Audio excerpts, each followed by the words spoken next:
নমস্কার, সকলকে স্বাগত জানাই আমাদের চ্যানেলে। আপনার দিনটি শুভ হোক এই প্রার্থনা করে আজকের ভিডিওটি শুরু করছি। আজকের ভিডিওতে আমরা কথা বলবো, সামনেই শনি জয়ন্তী 16ই মে আগামীকাল।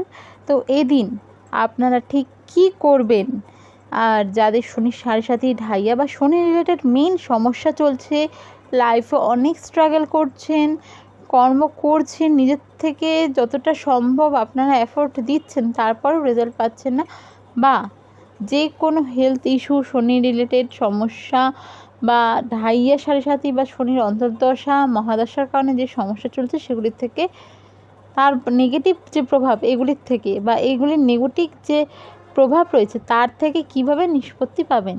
তো চলুন জেনে নেওয়া যাক কী করতে হবে আপনাদের। 16ই মে শনিবার ভোরবেলা 5টা 11 মিনিটে কী হচ্ছে, এই তিথি লাগছে এবং থাকছে কতক্ষণ, থাকছে পরের দিন দুপুর 1টা 30 মিনিট পর্যন্ত।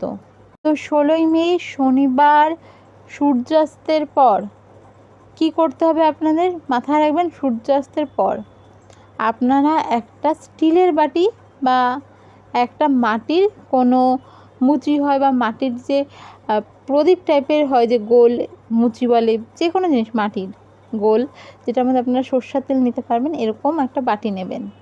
স্টিলের বাটিটা অবশ্যই পরিষ্কার হতে হবে, যেটা আনইউজড, বা ধরুন একটা কাজ করতে পারেন আপনারা, একদম ন্যূনতম দামে, খুব কম দামে একটা ছোট দেখে স্টিলের বাটি কিনে নিতে পারেন, একদম হালকা পাতলা, হয়তো চাপা মারলেই বেঁকে যায়, এরকম কিনলেও কোনো রকম সমস্যা হবে না, সেরকম একটা বাটি কিনে নিতে পারেন।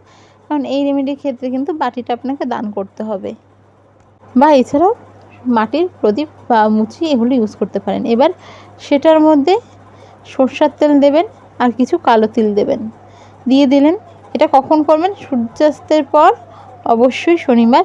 আর এটা কোথায় করবেন, এটা করবেন হচ্ছে আপনারা কোনো শনি মন্দিরে গিয়ে, যাদের বাড়ির আশেপাশে শনি মন্দির নেই তারা কোনো কালী মন্দিরে গিয়েও এই রেমেডিটা করতে পারেন। যদি কালী মন্দির না থাকে তাহলে এই রেমেডিটা স্কিপ করবেন। এবার আপনারা সেই বাটিটার মধ্যে সরষের তেল দিলেন, কালো তিল দিলেন, এবার সেটাকে দু হাতে নেবেন। আমরা যেভাবে দু হাতে কোনো কিছু দান করলে কেউ নিই সেভাবে নেবেন, দু হাতের তলার মধ্যে একসাথে করে। ধরুন আমাদের জল খেতে হলে কোনো জায়গায় কোনো বাসনপত্র না থাকলে আমরা যেভাবে দুটো হাত নিই সেভাবে নিয়ে তারপর প্রদীপটাকে বসাবেন। বসানোর পর আপনারা কি করবেন, স্থির হওয়া পর্যন্ত ওয়েট করবেন। তারপর অবশ্যই এমন জায়গায় বসতে হবে, যদি মন্দিরের আশেপাশে আলো না থাকে একটু আপনার টর্চ জ্বালিয়ে বা কিছু জ্বালিয়ে নিলেন, যাতে ওই সরষের তেলে আপনি আপনার রিফ্লেকশন, আপনার মুখটাকে দেখতে পারেন। একবার বা হালকা দেখলেও হবে, কিন্তু দেখতে হবে, আদারওয়াইজ এই রেমেডিটা কিন্তু হবে না।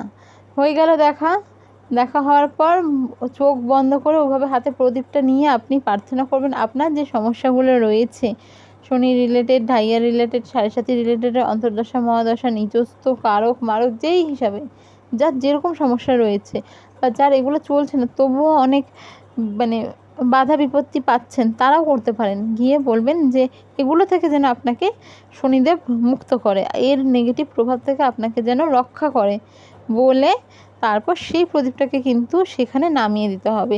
সেটা শনি মন্দিরের সিঁড়ি হোক বা কালী মন্দিরের সিঁড়িতে নামিয়ে দিতে হবে। একটু সাইড করে নামিয়ে দিয়ে আপনারা চলে আসবেন, পিছন ফিরে তাকাবেন না। চলে আসলেন, ব্যাস এটুকুই রেমেডি, আর কিছু করতে হচ্ছে না। এটাকে আমরা ছায়াদানের রেমেডি হিসেবেও করতে পারি। তো অবশ্যই এই রেমেডিটা করুন, আশা করি আপনারা অনেক পজিটিভ দিক দেখতে পাবেন খুব তাড়াতাড়ি। আর ভিডিওটা যদি ভালো লেগে থাকে অবশ্যই সাবস্ক্রাইব, লাইক, শেয়ার করুন। দেখা হবে পরের ভিডিওতে। জয় শ্রীকৃষ্ণ, রাধে রাধে।